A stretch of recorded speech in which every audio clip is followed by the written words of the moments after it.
ଶିଶୁ ଅନନ୍ତଙ୍କ ପବିତ୍ର ପୀଠରେ ଗୁରୁଦେବଙ୍କର ପବିତ୍ର ପୀଠରେ ଆଜିର ସନ୍ଧ୍ୟା ସମସ୍ତଙ୍କ ପାଇଁ शुभेच्छा दौछि एवं समस्तंकर मंगल हो यही प्रार्थना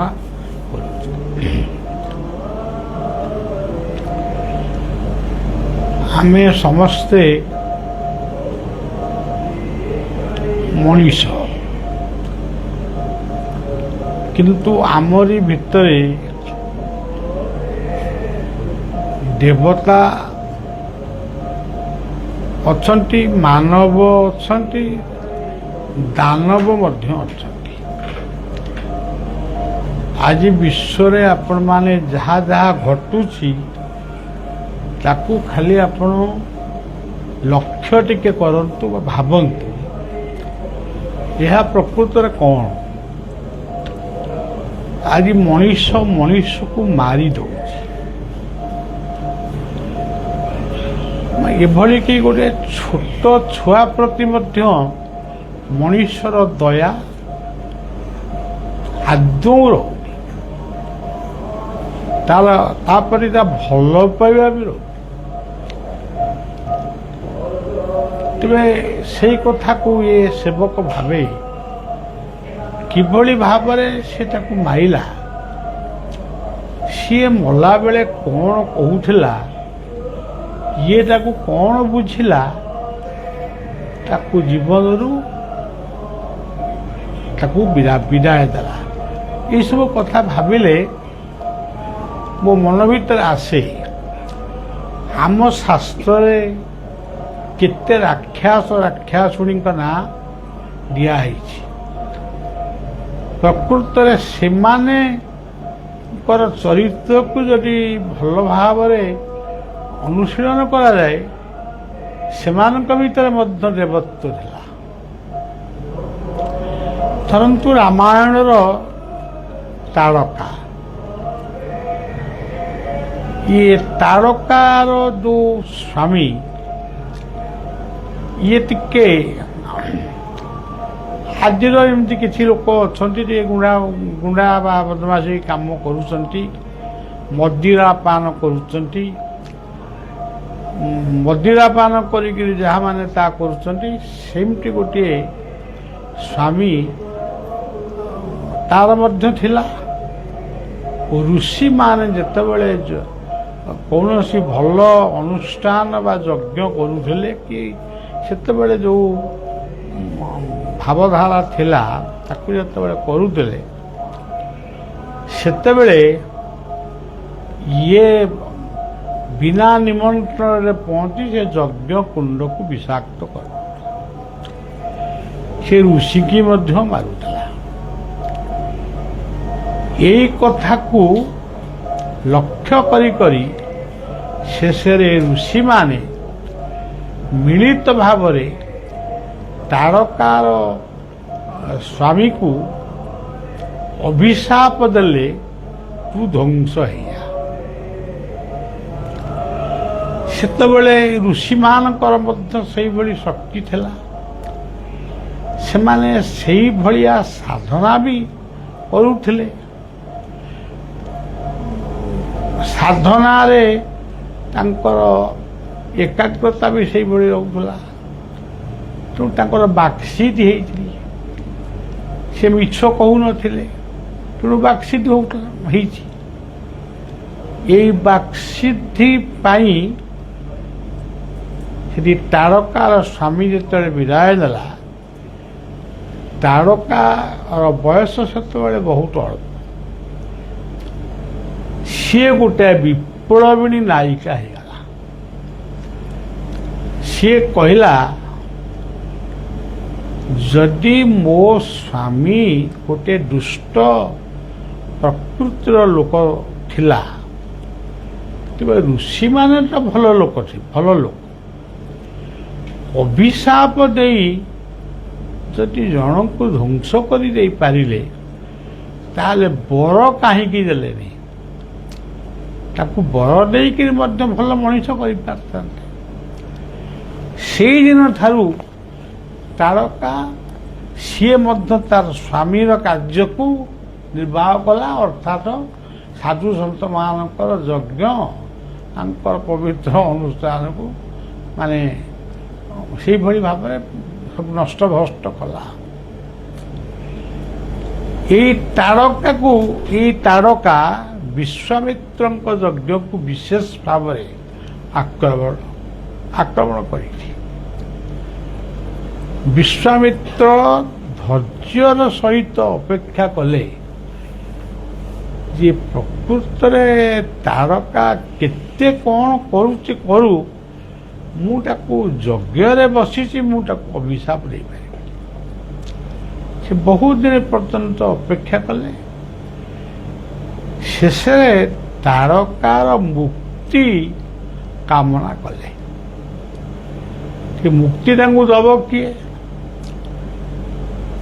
ତେଣୁ ମୁକ୍ତି ଦେବା ପାଇଁ ସେ ରାଜା ଦଶରଥଙ୍କ ପାଖରେ ପହଞ୍ଚିଲେ।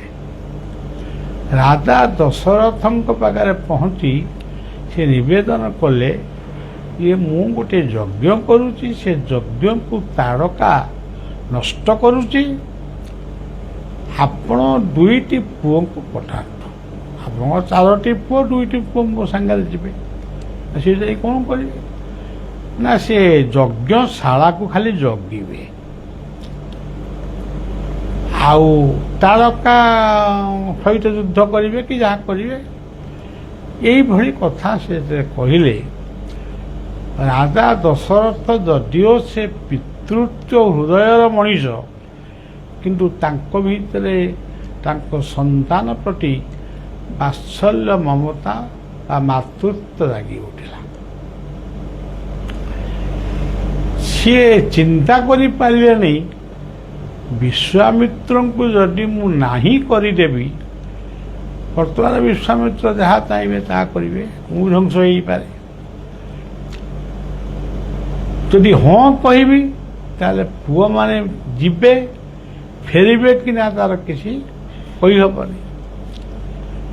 ଏଇ କଥା ଯେତେବେଳେ ରାଜବାଟୀରେ ଚହଳ ପଡ଼ିଲା, ସେତିକି ବେଳେ କୌଶଲ୍ୟା, କୈକେୟୀ, ସୁମିତ୍ରା 3ଟି ଯାକ ରାଣୀ ବାହାରିକିରି ଆସିଲେ। ସେ ବାହାରିକିରି ଆସି ଗୋଟିଏ କଥା କହିଲେ ପ୍ରଥମେ ଗୁରୁଙ୍କ କଥାକୁ ମାନିନିଅ। ଗୁରୁ ଯଦି ଅଭିଶାପ ଦିଅନ୍ତି, ସେ ଅଭିଶାପଟା ମୋ ପାଇଁ ବା ମୋ ପୁଅମାନଙ୍କ ପାଇଁ ସେ ଆଶୀର୍ବାଦରେ ପରିଣତ ହେବ। ତେଣୁ ବିଶ୍ୱାମିତ୍ରଙ୍କୁ ମାନେ ନିରାଶ କରି ଫେରେଇ ଦିଅନ୍ତୁ ନାହିଁ। ରାମ ଲକ୍ଷ୍ମଣଙ୍କୁ ଆଶୀର୍ବାଦ ଦେଇ ବିଶ୍ୱାମିତ୍ରଙ୍କୁ ବିଦାୟ ଦିଅନ୍ତୁ। ରାଜା ଦଶରଥ ଦେଖିଲେ ମୋ ରାଣୀମାନେ ବି ଏଥିରେ ବ୍ୟସ୍ତ ନୁହନ୍ତି, ମୁଁ କାହିଁ ବ୍ୟସ୍ତ ହେବି। ତେଣୁ ରାମ ଆଉ ଲକ୍ଷ୍ମଣଙ୍କୁ ସେ ତାଙ୍କ ସହିତ ପଠେଇଲେ। କିନ୍ତୁ ବହୁ ବାଟ ପର୍ଯ୍ୟନ୍ତ ରାମ ଲକ୍ଷ୍ମଣଙ୍କର ସ୍ୱରୂପଟି ମାନେ ଅଦୃଶ୍ୟ ହେବା ପର୍ଯ୍ୟନ୍ତ ରାଜା ଦଶରଥ ସେ ରାସ୍ତା ଉପରେ ଠିଆ ହେଇ ସେଇ ଗୁରୁ ଆଉ 2ଟି ପୁଅଙ୍କୁ ରାମ ଲକ୍ଷ୍ମଣଙ୍କୁ ସେ ଦେଖୁଥିଲେ। ତେବେ ଗୁରୁଙ୍କ ସାଙ୍ଗରେ ଗଲେ, ପାଇଲେ କ'ଣ? ସାଙ୍ଗେ ସାଙ୍ଗେ ରାମ ଲକ୍ଷ୍ମଣଙ୍କୁ ଗୋଟେ ନଦୀ କୂଳକୁ, ସେ ନଦୀର ନାଁଟା ଟିକେ ବିସ୍ମରଣ ହେଉଛି, ଯାହାକୁ ସେ ନଦୀ କୂଳକୁ ନେଲେ, କହିଲେ ଏଠି ସ୍ନାନ କର। ଯେତେବେଳେ ରାମ ଲକ୍ଷ୍ମଣ ସ୍ନାନ କଲେ, ସେ ତାଙ୍କୁ 2ଟି ଅସ୍ତ୍ର ପ୍ରଦାନ କଲେ। ଯେଉଁ ଅସ୍ତ୍ରର ନାଁ ହେଉଛି ଜୟ ଆଉ ବିଜୟ। କେହି ମହାପୁରୁଷ ମାନେ ତାକୁ ଲେଖିଛନ୍ତି ବଳା ଅତିବଳା। ସେ ଗୁରୁଙ୍କ ଠାରୁ ସେ ଅପୂର୍ବ ଜିନିଷକୁ ପ୍ରାପ୍ତ ହେଇ ସେ କହିଲେ ଏଇଟା କ'ଣ ଆମେ କରିବୁ?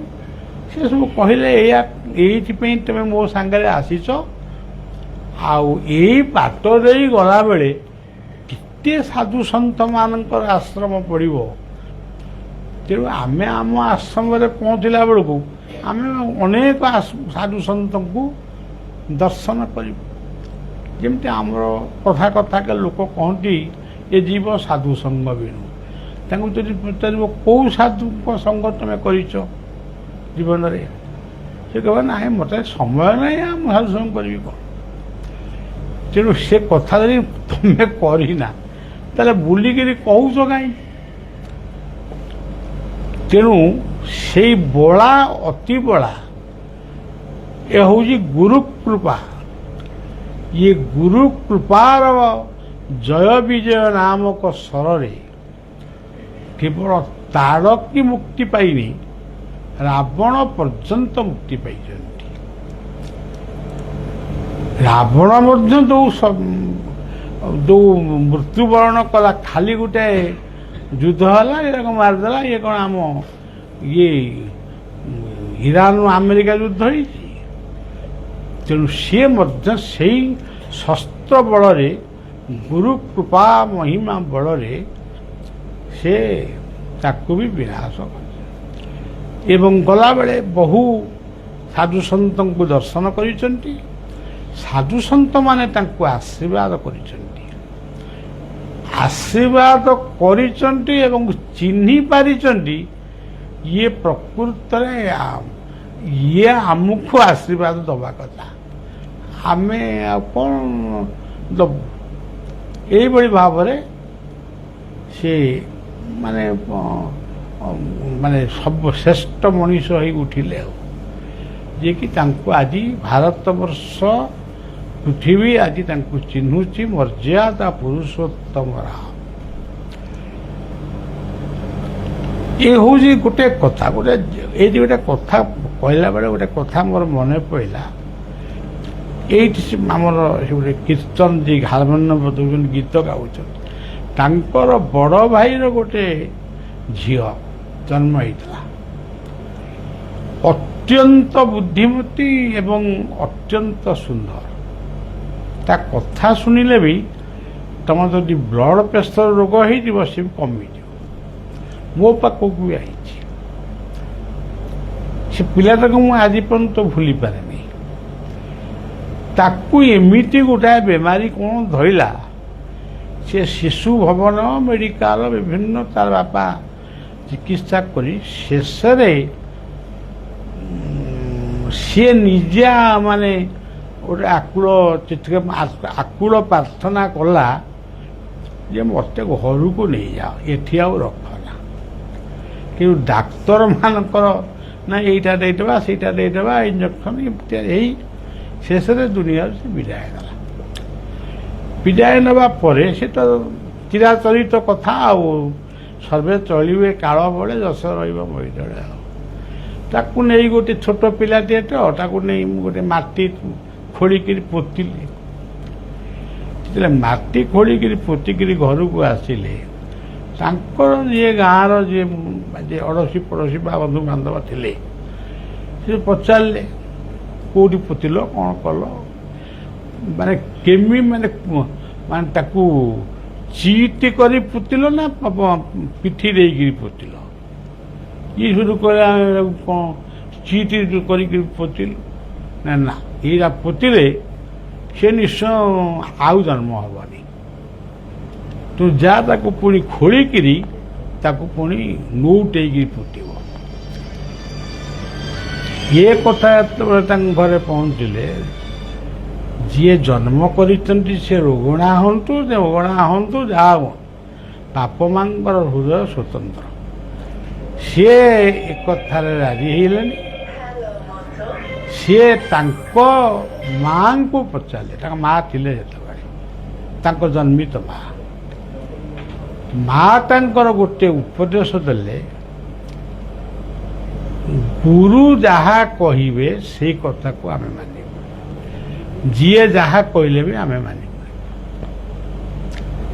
ସେ ତ ଦୁନିଆରୁ ଚାଲିଗଲା, ଆଉ ଗୁରୁ ତେଣୁ ମୋତେ ଗୋଟେ ଫୋନରେ କି ଯେଉଁଥିରେ ଗୋଟେ ମାନେ ଯୋଗାଯୋଗ କଲେ, ମୁଁ କହିଲି ନା, ସେ ଯାହା ହେଇଛି ସେଇଆ, ତାକୁ ସେ ଆଗପଟ ପଛପଟ ସେଗୁଡ଼ା କିଛି ନୁହଁ। ସେ ଦୁନିଆରୁ ଚାଲିଗଲା। ଗୁରୁଙ୍କ କଥାକୁ ମାନ। ଜଣେ 70 ବର୍ଷର ବୟସ୍କ କିମ୍ବା 80 ବର୍ଷର ଜଣେ ବୃଦ୍ଧା କହିପାରିଲେ,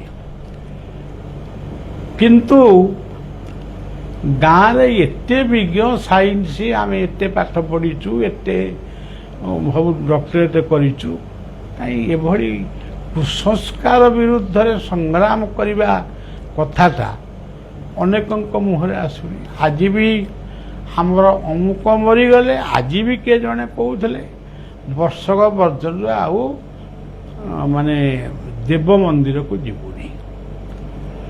ଏଭଳି ଅନ୍ଧବିଶ୍ୱାସକୁ ଆଜି ବି ଶିକ୍ଷିତ ଲୋକମାନେ ବିଶ୍ୱାସ କରୁଛନ୍ତି। ଆଜି ବି ବିଶ୍ୱାସ କରୁଛନ୍ତି, କରୁଛନ୍ତି ଆଉ ମାନେ 11 ଦିନ ପୁରୀ ଫୁରି କ'ଣ କରିବେ, ବ୍ରାହ୍ମଣ ଖାଇବେ, ଆଉ 12 ଦିନ ଗୋଟେ ମାଛ ଘାଣ୍ଟିଆ ହବ। ସତେ ଯେମିତି ପିତୃପିତା ଲୋକମାନେ ଅପେକ୍ଷା କରିଛନ୍ତି, ଇଏ ଆଉ ମାଛ ଘାଣ୍ଟିଆ ଖାଇନାହାନ୍ତି, 12 ଦିନ ମାଛ ଘାଣ୍ଟିଆ ହବ। ଗୋଟେ ଗାଁରେ ଏ ଲୋକକୁ ମାନେ ବୈକଟ କରିଦେଇଛନ୍ତି। ଆଜି ବି ଜାତିବାଦକୁ ନେଇ ଭାରତ ବର୍ଷରେ ଆଜି ବି ସଂଗ୍ରାମ ଚାଲିଛି। ଗୋଟିଏ କୂଅରୁ ଜଣେ ମାନେ ଅନ୍ୟ ଜାତିର ଲୋକ ସେ କ'ଣ ପାଣି ଆଣିଲା ବୋଲି ତା ପାଇଁ ମଧ୍ୟ ତୁମୁଳ କାଣ୍ଡ ଘଟିଲା। ଏଇ ଗୋଟେ କୁଦାନଗରୀ ବୋଲି ଗୋଟେ ଜାଗା ଅଛି, ସେ ଜାଗାରେ ଜଣେ ବାବାଜୀ ଥିଲେ, ତାଙ୍କ ନାଁ ସୁନାକର, ସେ ମୌଳିକ ସମ୍ପ୍ରଦାୟର ଜଣେ ବାବାଜୀ ତାଙ୍କ ପାଖରେ ଥିଲେ। ତାଙ୍କୁ ଶୋଷ କଲା ରାତିରେ, ସେ କୂଅରୁ ପାଣି ଆଣି ତାକୁ ପିଏ।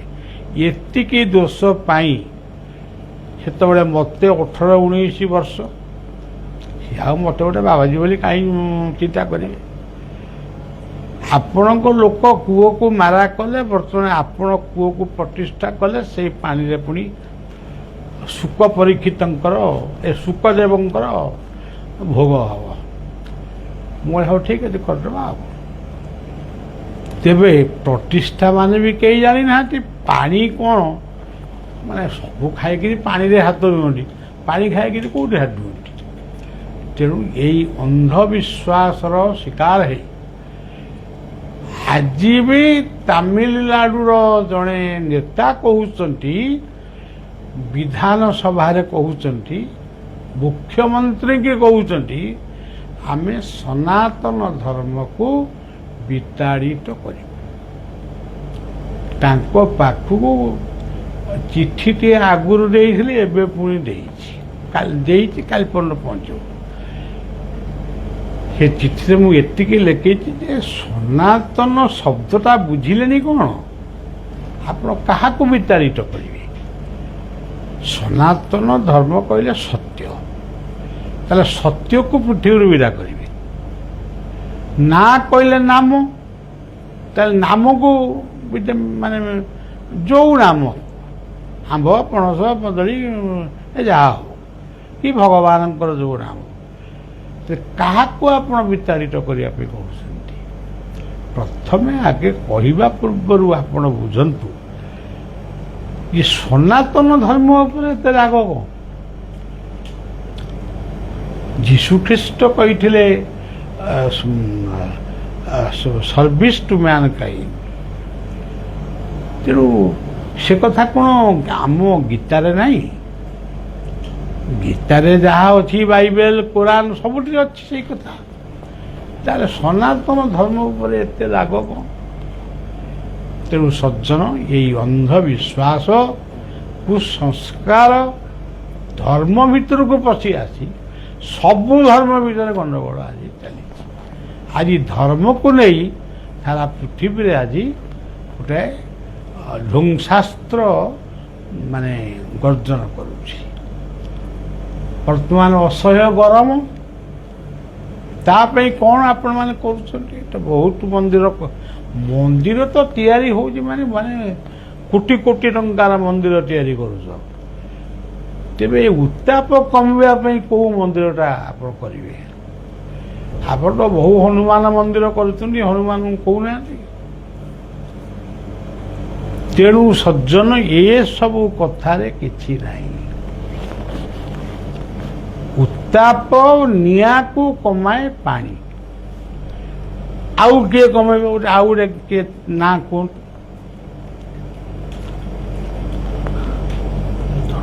ହଁ, ତେଣୁ ଏଇଠି ଗୋଟିଏ ମୁଁ ପରାମର୍ଶ ଯାହା ଭାବିଥିଲି କହିଦେଉଛି।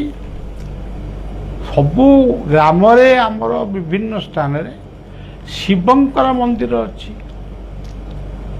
ତେଣୁ ପ୍ରତ୍ୟେକ ଆମର ଗ୍ରାମର ଯୁବକମାନେ ବା ଯେଉଁମାନେ ଚାହିଁବେ ନମ ଶିବାୟ ମନ୍ତ୍ରରେ ଏ ଉତ୍ତାପ କମିବା ପାଇଁ ଯେତିକି ଇଚ୍ଛା ହେବ ପାଣି ଟିକେ ଅର୍ପଣ କରନ୍ତୁ। ଶିବ ହେଉଛନ୍ତି ଆଶୁତୋଷ। ସିଏ ବହୁ ପୂଜାରେ ସନ୍ତୁଷ୍ଟ ରୁହନ୍ତି, ବହୁ ଅଳ୍ପରେ ସେ ସନ୍ତୁଷ୍ଟ। ତେଣୁ ଆଉ ଏଇ ଯେଉଁ ଶନିଙ୍କ ମନ୍ଦିରରେ ଯେଉଁମାନେ ପାଣି ଢାଳୁଛନ୍ତି, ଏଟା କେଉଁ ଶାସ୍ତ୍ରରେ ଲେଖା ହେଇଥିଲା ମୁଁ ଏପର୍ଯ୍ୟନ୍ତ ପାଇନି। ଶନିଙ୍କ ସହିତ ପାଣି ଢଳାର କ'ଣ ସମ୍ପର୍କ ମୁଁ ଜାଣିନି। ମୁଁ ଜାଣିଲେ ବି ତାକୁ ଗ୍ରହଣ କରିବିନି। ଶନିକି ଗ୍ରହଣ କରିବି। ଏଇଭଳି ଖାଲି ଗୁଡ଼ାଏ ଆଜି ପୃଥିବୀର ଏ ଯେଉଁ ପୃଥିବୀ ତଳୁ ବର୍ତ୍ତମାନ ଜଳ କମି ଯାଉଛି। ଟୁଏଲ୍ ଫୁଏଲ୍ ଯାହା ବସୁଛି ସେଥିରେ ପାଣି ବାହାରୁନି। ଆପଣ ଟିଭି ପରଦା ଦେଖୁଛନ୍ତି। କିନ୍ତୁ ଆମେ ଜଳକୁ ଏତେ ନଷ୍ଟ କରୁଛୁ, କୋଉଠୁ କୋଉ ପାଣି ଆଣି ଶନି ମନ୍ଦିରରେ ଢାଳୁଛୁ। କେବଳ ଶନିଶ୍ଚର ମହାଗ୍ରହାୟ ନମ ଏତିକି ସ୍ମରଣ କରି ତାଙ୍କୁ ପ୍ରାର୍ଥନା କଲେ ସେ ସନ୍ତୁଷ୍ଟ ହେବେ। ସେଇଭଳି ଶିବ ହେଉଛନ୍ତି ସେଇଭଳି ଏକ ଦେବତା ଯିଏ ପୁରାଣ ବର୍ଣ୍ଣନା କରିଛନ୍ତି ଯେ ବିଷପାନ କରି ଅମୃତ ଦେବତାମାନଙ୍କୁ ଦେଇଥିଲେ। ସେ ବିଷ ଜ୍ୱାଳାରୁ ରକ୍ଷା ପାଇବା ପାଇଁ ତାଙ୍କୁ ବେଲପତ୍ର ପ୍ରଦାନ କରାଯାଏ ଏବଂ ପାଣି ଢଳାଯାଏ। ତେଣୁ ପତ୍ରଂ ପୁଷ୍ପଂ ଫଲଂ ତୋୟମ୍ ଯୋ ମେ ଭକ୍ତି ଅବଦର୍ଶତି। ତେଣୁ ସେଇ ଶିବଙ୍କର ଦୟା ହଉ, ଏ ଉତ୍ତାପ କମୁ, କାଳ ବୈଶାଖୀ କମିଯାଉ। ତା ନହେଲେ ଆମେ ତ ଥଣ୍ଡା ଘରେ ବସିକିରି କ'ଣ ଅନୁଭବ କରିବୁ। କିନ୍ତୁ ଏମିତି ଲୋକ ଅଛନ୍ତି, ଆପଣମାନେ ଖାଲି ବୁଲି ଆସନ୍ତୁ ଗାଁ ଗଣ୍ଡାରେ, ସିଏ ଖାଲି ବିଞ୍ଚଣା ବୁଲଉଛନ୍ତି। ଏଇ କେତେ ବର୍ଷ ତଳେ ବିଞ୍ଚଣା ଦେଖୁଥିଲୁ, ଏବେ ବିଞ୍ଚଣା ନଥିଲା, ଏବେ ସବୁ ବିଞ୍ଚଣା ପୁଣି ବାହାରିଲାଣି। ତେଣୁ ସଜ୍ଜନ ଗଛ ଲଗାନ୍ତୁ, ଦେଶ ବଞ୍ଚାନ୍ତୁ ଏବଂ ଜଳ ସଂରକ୍ଷଣ କରନ୍ତୁ। ଜଳକୁ ଅଯଥାରେ ନଷ୍ଟ କରନ୍ତୁ ନାହିଁ। ଏତିକି କହି ମୋର କଥାକୁ ବିଶ୍ରାମ ଦେଉଛି। ଜୟ ଗୁରୁ, ଜୟ ଜଗନ୍ନାଥ। ନମ ଶିବାୟ, ନମ ଶିବାୟ।